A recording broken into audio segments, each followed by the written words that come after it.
For those who noticed, we were in the process of buying a farm, but it fell through because of some repairs that the sellers weren't willing to make and didn't feel were as much of a priority as we did. So we backed out, and so here I am at the next option, which is a home up in the forest in Monmouth, up on the mountain.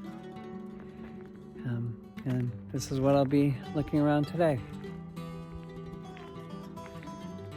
This is 2 of the acres right down this way, which was harvested probably 4 years ago, of hardwood that we'll be replanting.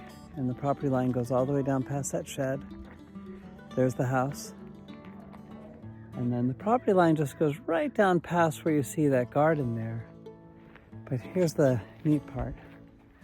It goes out for another 2-acre parcel right out this way. So that's what we'll be looking at today. We're in Escrow. We should be moving in sometime around the 6th of February. If all works out.